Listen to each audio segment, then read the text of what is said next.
पूरे कांग्रेस में जिसने परिवार के सामने कुछ भी कहा, कुछ भी बोला, वो मरा समझो। राजेश पायलट जी, एक बार उन्होंने कांग्रेस के इस परिवार को कांग्रेस की भलाई के लिए चुनौती दी थी, एक बार। फिर वो भी झुक गए थे। लेकिन ये परिवार ऐसा है कि राजेश जी को तो सजा दी, उसके बेटे को भी सजा देने में पड़े हुए हैं। मेरे वर्तमान और मेरे भविष्य की चिंता किसी को करनी नहीं चाहिए। वो चिंता हमारी पार्टी और हमारी जनता करेगी और हमारा खूब ख्याल रखेगी। अब राजेश पायलट को लेके आ गए, बताइए आप, उनको लेके आ गए। इतने घबराए हुए हैं कि कांग्रेस पार्टी में कब क्या हुआ क्या नहीं हुआ। राजेश पायलट की राजनीति में घसीट रहे हैं। जो स्वर्गीय आत्मा हैं उनको लेके आप भड़काने का काम करो, गुजरों को, गुजर समाज को।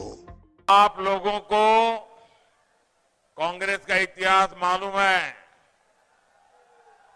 अगर कोई भी कांग्रेस में सच बोले और सच बोलने के कारण इस परिवार को अगर थोड़ी सी भी असुविधा हो जाए, कांग्रेस के इस परिवार को थोड़ा भी अगर चुभ जाए, तो मान लेना कि उसकी राजनीति तो गड्ढे में गई। पूरे कांग्रेस में जिसने परिवार के सामने कुछ भी कहा, कुछ भी बोला, वो मरा समझो। राजेश पायलट जी, एक बार उन्होंने कांग्रेस के इस परिवार को कांग्रेस की भलाई के लिए चुनौती दी थी, एक बार। फिर वो भी झुक गए थे। लेकिन ये परिवार ऐसा है कि राजेश जी को तो सजा दी, उसके बेटे को भी सजा देने में पड़े हुए हैं। राजेश पायलट तो नहीं रहे, लेकिन उसकी जो लड़ाई है, जो खुन्नक है, बेटे पर भी निकाल रहे हैं। मैंने प्रधानमंत्री का बयान देखा और उनका जो बयान था वो तथ्यों से बहुत परे था। हकीकत यह है कि स्वर्गीय पायलट साहब जब वायुसेना में थे, उसके बाद जनसेवा के लिए कांग्रेस पार्टी में आए और स्वर्गीय इंदिरा जी से प्रेरणा लेकर वो कांग्रेस में वो शामिल हुए और लंबे समय तक जनता की सेवा करी कांग्रेस में रहते हुए। और जीवन भर उन्होंने सांप्रदायिक ताकतों के खिलाफ अपनी राजनीति करी। और जहाँ तक उन्होंने मेरे बारे में कहा, मुझे लगता है कि मेरे वर्तमान और मेरे भविष्य की चिंता किसी को करनी नहीं चाहिए। वो चिंता हमारी पार्टी और हमारी जनता करेगी और हमारा खूब ख्याल रखेगी। जहाँ तक सोनिया गांधी जी हैं या राहुल जी और प्रियंका जी हैं, दशकों से हमारे संबंध इस परिवार से भी हैं, पार्टी के साथ तो हैं ही।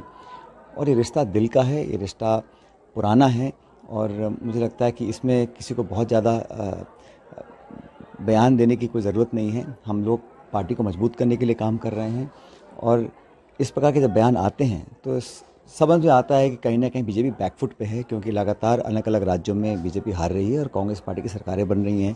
हिमाचल में बनी है, कर्नाटक में बनी है और जहां वोटिंग संपन्न हो चुकी है, छत्तीसगढ़ में, मध्य प्रदेश में, दोनों स्टेट्स में कांग्रेस पार्टी की सरकार बनेगी। राजस्थान के संदर्भ में ये सिर्फ ध्यान डाइवर्ट करने के लिए इस प्रकार के बयान दिए जाते हैं। अब राजेश पायलट को लेके आ गए, बताइए आप, उनको लेके आ गए। इतने घबराए हुए हैं कि कांग्रेस पार्टी में कब क्या हुआ क्या नहीं हुआ। राजेश पायलट की राजनीति में घसीट रहे हैं। जो स्वर्गीय आत्मा हैं उनको लेके आप भड़काने का काम करो, गुजरों को, गुजर समाज को। और गुजर समाज इस बात को भली भांति जानता है। उनको कुछ लोग भड़का रहे हैं, जिसमें हमारे बीजेपी के लोग ही हैं जो राजेश पायलट को भी लेके आगे घसीट करके। मैं पूछना चाहता हूं कि जो भड़काने वाले लोग हैं उनकी पार्टी ने 22 बार फायरिंग करी थी, 22 फायरिंग हुई है उस वक्त में सोयला में हुई थी, टोंक में, घरसाना में हुई, प्रसाद में, गुजरों में हुई है।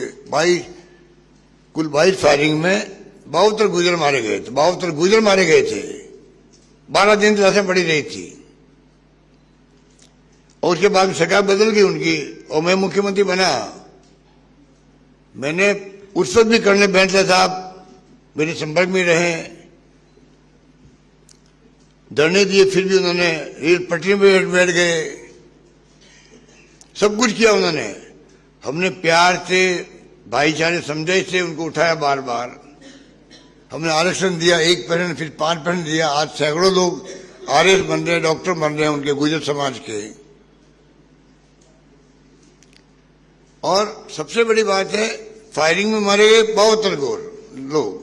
मेरे वक्त में फायरिंग छोड़ो, मैंने लाठीचार्ज तक नहीं होने दिया, लाठीचार्ज नहीं होने दिया। ये किस मुंह से बात करते हैं हमारी?